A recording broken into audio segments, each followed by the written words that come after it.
为了让妹妹活下去，哥哥忍痛跪在雪地里，祈求好心人能收养她。求您收下我妹妹吧！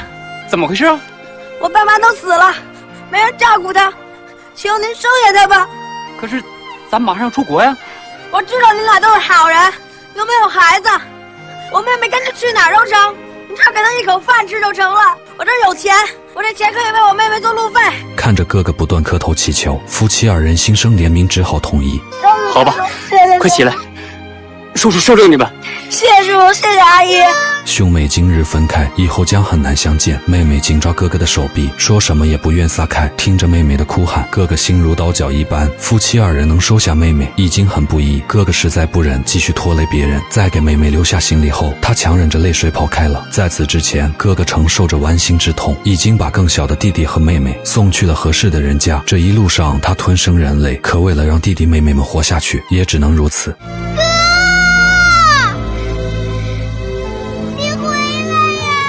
听着妹妹撕心裂肺的哭喊，哥哥不敢回头去看。如果不是当初那场车祸，他们的家庭也很幸福。男孩的父亲原本是音乐学院的高材生，他本该有更好的前途，却因为犯了政治错误，来到这个小镇当了音乐老师。母亲是温柔贤惠的家庭主妇，夫妻二人有4个孩子，日子虽然清贫，但总能在有限的条件内给孩子们最好的一切。闲暇时间，父亲会拉起手风琴，孩子们欢快地唱歌跳舞，而母亲在一旁操持家务，一家人其乐融融。可小人物的命运在时代的洪流里，如波涛汹涌中的一叶扁舟，总是飘摇不定。父亲因为犯过错误，加上教育风格和当时的主流思想不符，被校长毫不留情地解雇了。哪怕他曾为这所学校取得过很多荣誉，可在当时的人心和世道面前，这些都一文不值。父亲在离开前给学生们上了最后一堂课。到了快下课时，父亲向学生们说道：希望你们在任何时候都不要丢下音乐。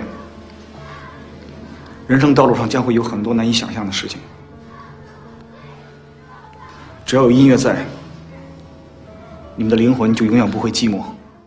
没了工作，收入也就断了。为了维持家里的开支，父亲瞒着家人去街边做苦力，每天虽然很辛苦，但他从没抱怨过生活。尽管丈夫瞒着，可妻子还是知道了此事，但他没有去戳穿。其实母亲的身体也不好，他宁愿忍痛扛着，也不肯去医院。不久后，刚放学的兄妹2人正好撞见了在做苦力的父亲，2人这才明白了家庭平静的背后是父亲在辛苦的付出。懂事的兄妹没有询问，而是操起工具，帮着父亲一起干活。看着懂事的儿女，父亲倍感欣慰，还苦中作乐地吹起口哨。苦难中有艺术相伴，人的精神世界才不会贫瘠。悠扬的口哨声很快冲散了孩子们悲伤的情绪。兄妹4人的感情很好。这天几人在邻居家门前玩，小妹奇妙发现鸡窝里有鸡蛋，就把大哥一苦喊过来：哥，我想吃鸡蛋。我也想吃。一苦十分疼爱妹妹，一番犹豫后便把鸡蛋偷偷拿出来分给了他们。不巧的是，这一幕正好被邻居看到。你快点！不是我干的。父亲得知此事后，把一苦痛打一顿。见到大哥被打，弟弟妹妹们纷纷哭着说是自己干的。还不服？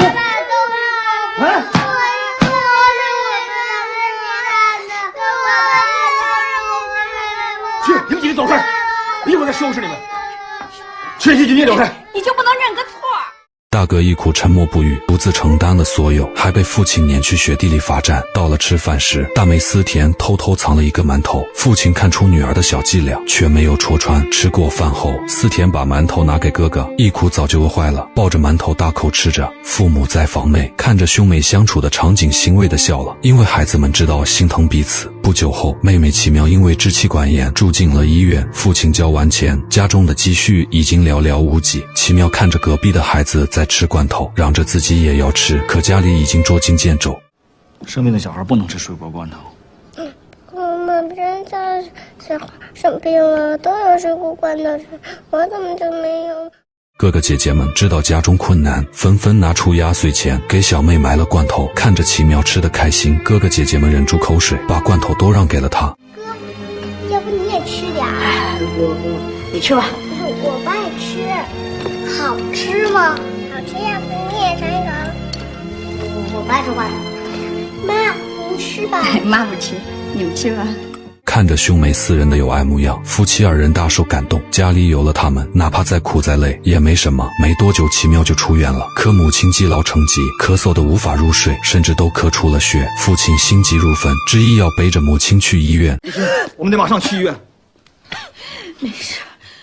一苦不放心也要跟着去，却被父亲拒绝了。一苦，听话，在家等爸爸妈妈啊。走，一苦，你是哥哥，要照顾好弟弟妹妹。谁也没想到，这简短的一句话竟成了父亲最后的遗言，也成了一苦今后的使命。让弟弟妹妹们躺下后，一苦佯装没事的给他们讲故事，但略带的哭腔还是暴露了他内心的不安。第二天一早，一苦被一阵叫喊声吵醒，邻居大妈带来一个噩耗：昨天夜里，一苦的父母遇到了一辆好心人的驴车，结果因为天黑路滑，驴车和人全都滚下山沟里。等送到医院后，人已经不行了。他们俩都没了。晴天霹雳来得太突然，兄妹几人呆愣在原地，甚至还没反应过来，这究竟意味着什么？表叔帮着安葬了父母，兄妹四人在父母坟前重重地磕了3个头，诉说着心中的不舍。咱们走吧。爸爸妈妈，我们走了，以后再来看你们。爸爸妈妈以后会给您带来好吃的。爸爸妈妈再见。随后他们跟着去了表叔家，到家后才发现表叔家也有4个孩子，家里突然多了4张嘴。表婶并不欢迎他们，并且总为此和表叔吵架。一苦体谅表叔的难处，于是趁着表叔不注意，带着弟弟妹妹们离开了。父亲曾告诉过他们，饿死不受嗟来之食。父亲的刚强性格完美继承在一苦身上，他绝不允许让弟弟妹妹们去过寄人篱下、看人脸色的生活。不管表叔和表婶怎么呼唤，他们就是藏着不出来。一苦对弟弟妹妹们说，只要他有一口气，就不会让他们受委屈。可现实生活哪有这么容易？他也只是一个半大的孩子，几人乐了累了，也只能无拘在桥洞里。哥哥意识到自己没有办法抚养他们，随后他给了每人1张全家福。懂事的思田察觉出哥哥的意图，哥，我们是不是要分开呀？我不干。等我们长大了，会在一起的。把黑纱都摘了。年龄最小的奇妙被送给了一对年老无子女的夫妻。来叫奶奶。哎，咱们要收下这个孩子，叫妈呀。临别时，一苦叮嘱妹妹以后会常来看她。让姐姐和小哥也来看我好吗？好的，哥哥答应你，他们一定会来的。刚走2步的一苦听到小妹的哭声，不忍心回头看了一眼，奇妙眼泪婆娑的样子让一苦心如刀割。可为了能活下去，他还是忍痛离开了。可几人还没走远，奇妙就哭着追出来。不谙世事的奇妙也察觉出和哥哥姐姐这一别，或许再也见不到了。兄妹4人抱在一起痛哭。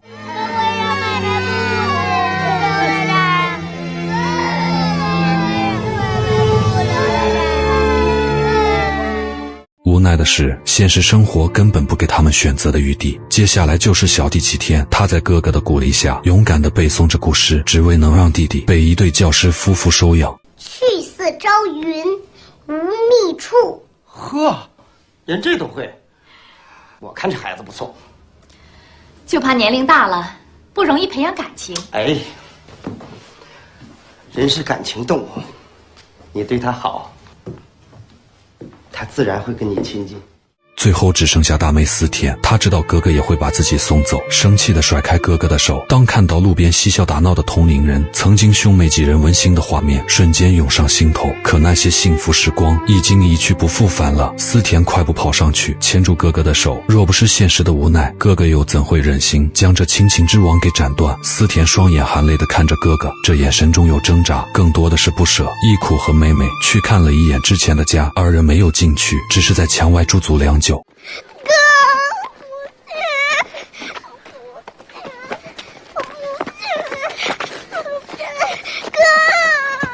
不顾妹妹的反对，一苦拉着她跪在雪地里，祈求好心邻居能收养妹妹。见哥哥不断磕头哀求，邻居总算答应收养了思田。叔叔收留你们。谢谢叔叔，谢谢阿姨。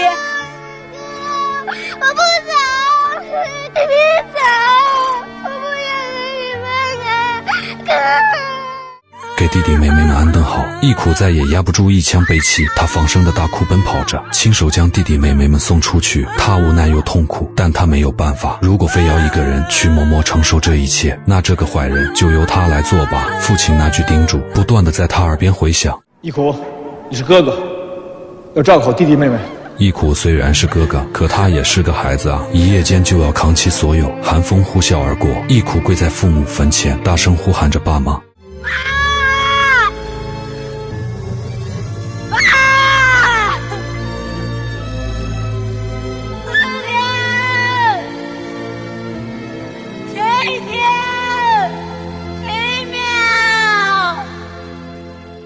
时光飞逝，转眼20年匆匆而过，时间的流转没有带来重逢。大哥义苦从底层摸爬滚打，成了一名出租车司机。他把全家福挂在车上，每当有乘客上来，都会打听弟弟妹妹的下落。从小懂事的大妹思田，则完美继承了父亲的音乐天赋。如今他成了著名的指挥家，这次回国演出，正好借助媒体的力量来寻找失散多年的兄弟姐妹。义苦在饭馆吃饭时，无意在报纸上看到著名音乐指挥家归国寻亲的消息。虽然时光改变了他们的容貌，但义苦一眼就认出她就是自己苦寻了多年的妹妹。义苦立刻开着出租车赶到思田居住的酒店，而等货的司机们误认为他在插队载客，几人围过来对其一顿暴打。眼前的一幕正好被思田看到，但他哪里知道面前这个狼狈的男人正是自己失散多年的大哥。眼看着妹妹坐车离开，义苦愤怒之下开始反击。他从小就在外面摸爬滚打，自然没少和别人拳脚相向。很快他便追着众人打，谁知一个司机在逃跑时正好撞上了迎面而来的面包车。如此一来，义苦不仅没和妹妹相认，还因此被通缉。思田在男友的帮助下大体到小弟齐天的下落。他现在改了名字叫曹坚，已经考上了沈阳的重点大学。时间是一把无情刻刀，当年活泼好动的小弟现在变得性格孤僻，整日和收音机为伍。虽然名字和性格变了，可齐天从没忘记寻找自己的兄弟姐妹。他每周都会给电台打电话，用点歌的方式来找人。而这次他以兄弟姐妹的名义给自己点了一首歌，因为今天是他的生日。我仅代表齐思田奇妙给我兄弟齐天点一首歌。今天是他的生日。听着自己点的歌，齐天在操场上不断奔跑，脑海里全是和兄弟姐妹们的美好回忆。此时的思田正在站台上看着，即使姐弟多年未见，可血脉亲情的牵绊仍是一见如故。不久后，思田也跟着弟弟一起跑，犹如幼年时，齐天也曾追着姐姐在家里跑来跑去，为的是争一口馒头。小气鬼，自己跟你闹玩呢。还给你，把你也给我，那都给你吧。嘿嘿嘿，那我吃什么呀？我不知道。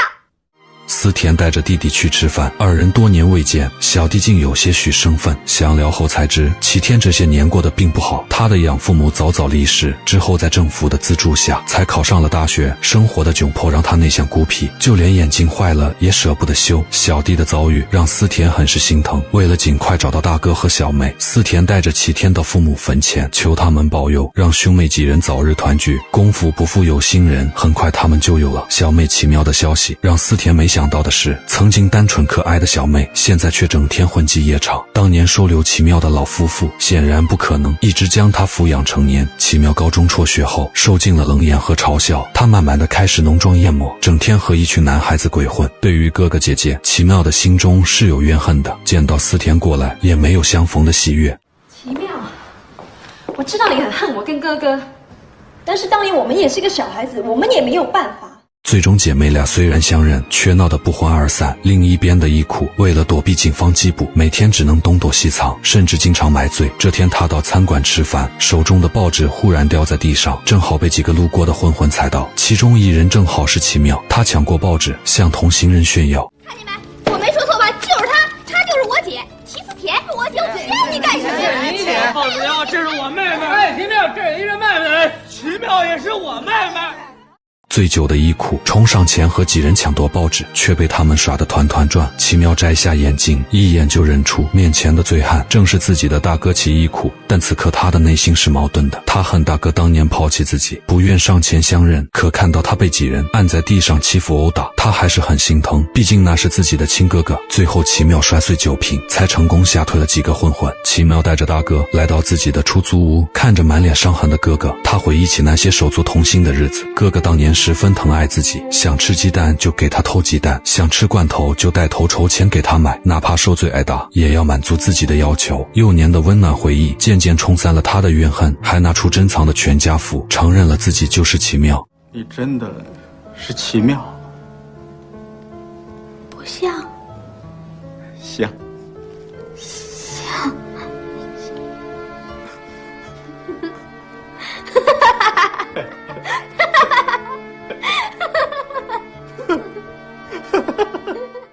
久别重逢后，兄妹俩喜极而泣。奇妙想通后，赶紧找到姐姐思田，想带着她去和大哥相认。可几人回到住处，大哥早已不见踪影。一苦现在被警方通缉，他不想弟弟妹妹们看到自己的狼狈模样，更担心自己的事会影响到他们。可看到到处张贴着妹妹的音乐会海报，还是没忍住买了一张。只要能远远看妹妹一眼，也就足够了。如果父亲能知道思田如今的成就，一定会开心的笑。可在音乐会这天，正赶去现场的一苦在地铁口遇到2名警察，他尝试着逃跑，但最终还是被警察堵住。音乐会如期举行，齐天和奇妙在会场口相遇，20多年未见，兄妹俩相拥而泣。看到弟弟妹妹出现在观众席舞台上的思田感慨万千，兄妹4人唯独缺了大哥，但他相信大哥是一定会来的。随着指挥棒舞动，熟悉的音乐慢慢响起，幼年的美好记忆也再次浮现。那时候父母还健在，兄妹4人欢快地追逐，可天有不测风云，为了活下去，几人不得不分开。